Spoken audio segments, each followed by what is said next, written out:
बस आपल्या 1.5 लाखाचं 1.5-2 लाखाचं का खाऊन मी का करून सांगा जाऊन टाकलं भाई. आम्ही सालभर कष्ट करायची माणसं. आम्ही रुपयाला मोतात घर बांधून मोकळा रोज लोकांची पैसे म्हणून पैसे द्यायचे. तशी पावसात काढली सोयाबीन जेवण देखील नाही मी. रोजगारी भेटना गेला. रुपया गोळा करून इथं लेकीला जावायला मी राबवून काम करून घेतले. माझं असलं करून ठेवलंय मी घरला. शेतकरी वर्षभर कष्ट करत असतो आणि त्याचं फळ त्याच्या पिकातून त्यांना भेटत असतं. म्हणजे आयुष्यभर आपण केलेल्या कष्टाचं चीज ज्याला आपण म्हणतो, तर चांगल्या पद्धतीमध्ये पीक येणं आणि त्याला भाव येणं, काही 4 पैसे आपल्याला राहतील हे त्यांची अपेक्षा असते. मात्र कधीकधी शेतकऱ्यांच्या अपेक्षेवर पाणी फिरलं जातं. बऱ्याचदा नैसर्गिक संकटासोबत आपण लढत असताना किंवा अनेक साऱ्या गोष्टींसोबत लढत असताना काही अचानक नव्या गोष्टी घडतात आणि त्याच्यामुळं आहे हातातोंडाशी आलेलं सगळं पीक हे त्याची नासधूस होते, वाया जातं. अशीच एक घटना आपचुंदा गावामध्ये घडलेली आहे. औसा तालुक्यातील हे गाव. या ठिकाणी बनसोडे नावाचे 2 शेतकरी आहेत. त्यांच्या शेतामध्ये कोणीतरी अज्ञात व्यक्तीनं रात्रीच्या टाईमला हे संपूर्ण बनीम इथं जाळून टाकले. तुम्ही कॅमेऱ्यामध्ये तुम्ही पाहू सुद्धा शकता की संपूर्ण बनीम इथं रात्री आग लावली. 2 मोठ्या बनीम या ठिकाणी होत्या आणि ते संपूर्ण जळून खाक झालं. त्याच्यामध्ये काहीसुद्धा शिल्लक राहिले नाही. काय नेमकी घटना घडली होती आणि काय झालं होतं आपण जाणून घेऊयात. हे शेतकरी माझ्यासोबत इथं आहेत. काय नाव आहे आपलं? बनसोडे निरगुण. बरं, काय झालं होतं नेमकं घटना? नेमकी घटना सर मी गावाकडे गेलो. बरं मुलगा सून घराकडे गेले. बरं त्यांच्या पाठीपाठ थोरल्या बंधूला ह्यांना बोललो मी बी घरला येणार म्हणले ह्यानी. मग ह्यांच्या मोहरी मी निघालो. ह्यानी माझ्या मागे माझ्या निघाल घरला. बरं पुन्हा मग मुलगा 1 तासभरात इथं आला. तर लगेच मुलांना धूर बघितला. बरं धूर बघितल्यावर मुलांना इथं भाऊ छाया चुलता म्हणून धूर निघाला तापला म्हणून निष्काळजी थंडी दिवसात पुन्हा जाळ लागल्यावर मुलगा बाहेर आला तर दोन्ही पण मी चाललेला सर. दोन्ही पण पेटला चालू झाल्या. बरं, किती वाजताचा टाइम आहे साधारण? इथून सर मी 7 वाजता इथून गेलो. बरं बरं बरं इथून 7 वाजता गेल्यावर इथं हे पण मी आम्ही गेल्या चिस्तूत ठेवलं सर इथं. बरं बरं बरं आणि पुन्हा मुलगा आल्यावर पण मी चाललेला. काही घटना 9च्या सुमारामध्ये 9 पावणेच्या. बरं बरं म्हणजे हे जाळले असं तुमचा आरोप आहे? हां बरं बरं. मग ह्या संदर्भामध्ये काही तक्रार कुठं पंचनामा झालाय का काही? पंचनामा आता हे तराटे साहेब येऊन गेले तिथं पंचनामा केले. बरं बरं. मग आता किती अंदाजे नुकसान झालं असं वाटतं तुम्हाला? किती रुपयाचं? किती वेळा साहेब माझा 3 बॅगा सोयाबीन आहे माझा साहेब. बरं बरं बरं. तर जनावरला गेलं माझ्या प्यान काय सांगा जनावर. बरं 3 बॅगा सोयाबीन 1.5 लाखाचं 1.5-2 लाखाचं का खाऊन मी का करून सांगा जाऊन टाकलं भाई. ठीक आहे. मग कोणी तहसीलदार तलाठी कोणी आले होते का? हे तराटे साहेब आले होते, पंचनामा केले. बरं बरं. ह्या संदर्भात तुम्ही काही तक्रार वगैरे दिली का कुठं पोलीस स्टेशनला? सर लातूरला आम्ही कळवलो. लातूरला कळवलो. ठीक आहे चालते, काय हरकत नाही. तुम्हाला काहीतरी मदत सरकारकडून नक्कीच भेटेल अशी आपण अपेक्षा या ठिकाणी ठेवू. काकू आहेत आपल्यासोबत. काकू काय सांगाल, हे कधी समजलं तुम्हाला असं झालं म्हणून? मी गावाकडे गेलते मी. बरं बरं बरं. हे गावाला गेलते तिकडून आलते. बरं बरं. तिला शेताला का झालं मी त्यांच्या मागे आली. बरं बरं बरं. मग रात्री कसं भिजवलं तुम्ही हे सगळं? पाणी मोटर चालू करून बरं बरं बरं. सरपंचाला फोन केली. पोरानं ते तिकडे फोन केलं पाटीला लाईट सोडा म्हणून. बरं, मला काय सरकारकडे मागणी करणार आहे तुम्ही? का आता भरपाई देता का करता कसं करता. पावसात काढली सोयाबीन जेवण देखील नाही मी. ठीक आहे. म्हणजे काकू नाही तर बोलता येईना, कारण साहजिक आहे ऑपरेशन झाले. दुःख मोठं आहे आणि बऱ्याचशा अडचणी असतात आणि त्यांना इथं बोलणं पण अवघड आहे. बरं, आता काय नेमकी मागणी सरकारकडे करणार आहे तुम्ही? कोणची हे नुकसान भरपाईच्या संदर्भामध्ये काय म्हणणार आहे? नुकसान भरपाई साहेब माझे पैप इथं होते. बरं पैप 60-30 जळून गेले. ताळपत्र नव्या ताळपत्र जळून गेलं.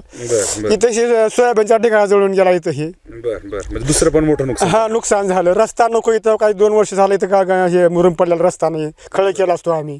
मुरम पडून गेलेला रस्ते कुठं देखील नाहीत.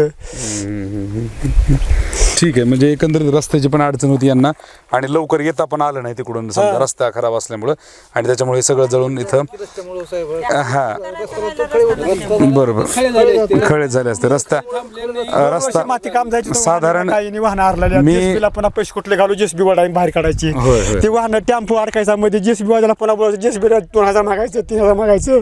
आम्ही खायचं काय करायचं आम्ही शेतकरी. इथं बोर मारलो, बोरा 2 लाख लोकांचे पैसे काढून पाण्यात शेती करा म्हणून बोर मारलो.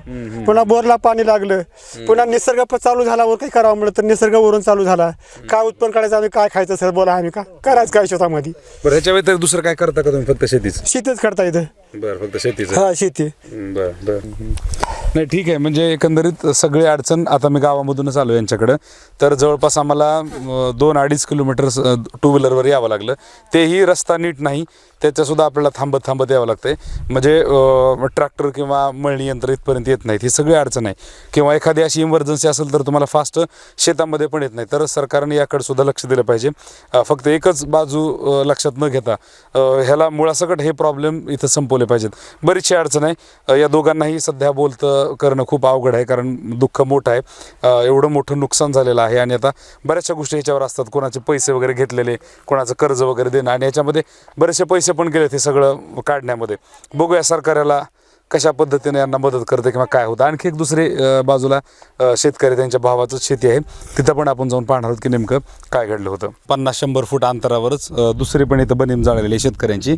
तुम्ही पाहताय इथं सोयाबीन आणि मूग या ठिकाणी होते, तर ते सगळं जळून गेले. आणि इथं हातात आपल्याला दाखवत सुद्धा आहेत की सगळं जळालेलं, म्हणजे आता ह्याच्यामध्ये काहीच शिल्लक राहिले नाही. हा, दोघं भाऊ आहेत हे, आणि त्यांच्या दोन्ही शेतामध्ये अशी परिस्थिती झाली होती. आपण त्यांच्यासोबत चर्चा करू. काय नाव आहे तुमचं? अशोक यशवंत बनसोडे, अपचंदा तालुका औसा जिल्हा लातूर. बरं, कसं झालंय नेमकं घटना काय? नेमकं काय साहेब हे मुद्दाम लावून दिलं. बरं बघून आपण काय लावून दिलं साहेब. 4-5 कटे सोयाबीनचं 2-3 लाखाचं उत्पन्न 5-6 गेलं, मूग गेला जळून.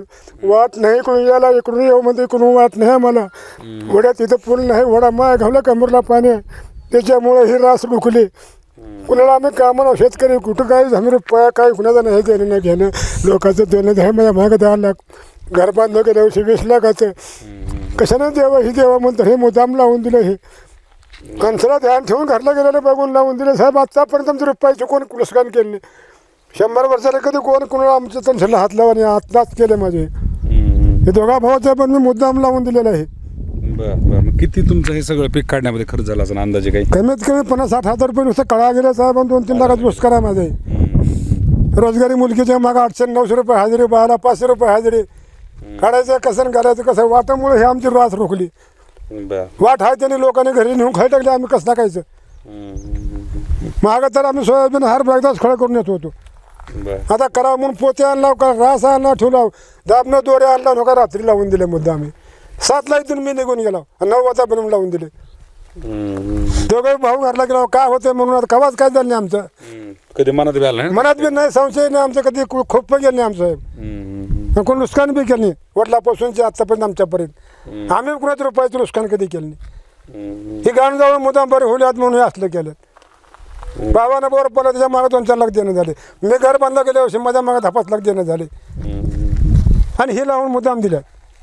त्याला कारण कुणाचं नाव घ्यायचं नाही. आता गेल्यात कोण करेल ते आता सापडत तेव्हा सापडेल. आम्ही आता तुम्ही लावला म्हणून कसं म्हणायचं, बघाच नाही म्हणायचं कसं.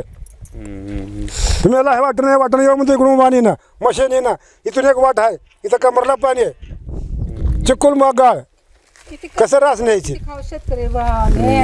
रानात 12 महिने पडता, वडिला पडायला की मी घरला जात नाही, इथंच पडता उपाशी. जेव्हा भाकर नाही, तुकडा नाही, काही नाही पचत, काही बी असलं शिल्लक खाऊन पडतं. जरा वाटत नाही इकडे. सरपदारा इथं बी नाही, कुठंच नाही. कमरला डोसक्याला पांढऱ्या ते हमकास. मग कधी निवेदन दिले का या रस्त्याच्या संदर्भात? बकळ बरं निवेदन दिलं, बरंच म्हणते काय करायचं. सरपंचाला दिलं, गावात सांगितलं रोड करून द्या, इथं पूल बांधा म्हणून. कोण बांधायचं यार? आमदार अभिमन्यू पवार आहेत का इथले? अभिमन्यू पवार साहेब. बरं ठीक आहे, चालतंय. तर मोठं नुकसान झालंय. रस्त्याचा पण खूप मोठा इथं विषय आहे. पाईप वगैरे सगळं आपण इथं काकू पण आहेत, त्यांना बोलूयात. काय सांगाल, कसं नेमकं काय सांगावं, सालभर कष्ट करून एवढा मोठा चिखलातून मलाही उठा येत नाही ना बसा येत नाही. तेव्हा कोसावळी हितवर आणून काय माझा उपयोग झाला. रोजगारी भेटना गेला, रुपया गोळा करून इथं लेकीला जावायला मी राबवून काम करून घेतले आणि माझं असलं करून ठेवलंय. मी असे घरला गेल्या लावून दिलंय बनमीला अन्न जाळून पार खाक करून ठेवलंय. घरून येजेकुणा तर पार नुसतं पेटून आग झाली. का करावं कसं करावं आम्ही सालभर कष्ट करायची माणसं. आम्ही रुपयाला मोतात घर बांधून मोकळा रोज लोकांचे पैसे म्हणून पैसे द्यायचे बसलेत. कशानं भागवावं घर लेकरं बाळा कशानं जगवावं कुठून का नाव काही कळना गेले आम्हाला. आता सालाचं कष्ट केलेलं इथंच घातलं होतं तेवढं इथं घातलं. कसं करावं लागेल साल कसं जावं लागेल आमचं.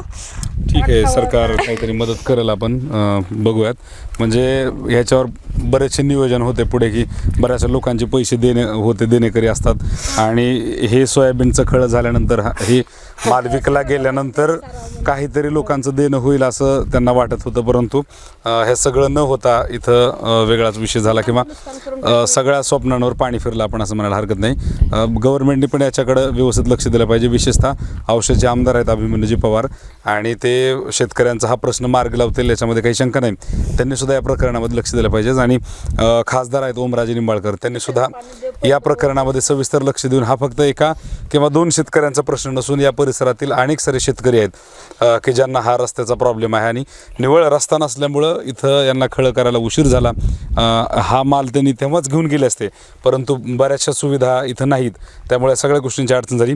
इव्हन आता याच्या पुढे जाऊन की या दोघांचं जी अडचण झाली किंवा जे नुकसान झाले तर शासनानं त्वरित याचा व्यवस्थित पंचनामा करून झालेले संपूर्ण नुकसान भरपाई त्यांना द्यावी लवकरात लवकर, जेणेकरून त्यांना काहीतरी मदत इथं भेटेल अशी आपण या ठिकाणी शासनाकडे आपण सुद्धा मागणी करूयात आणि अपेक्षा करूयात की लवकरात लवकर त्यांना इथं योग्य तो न्याय भेटेल.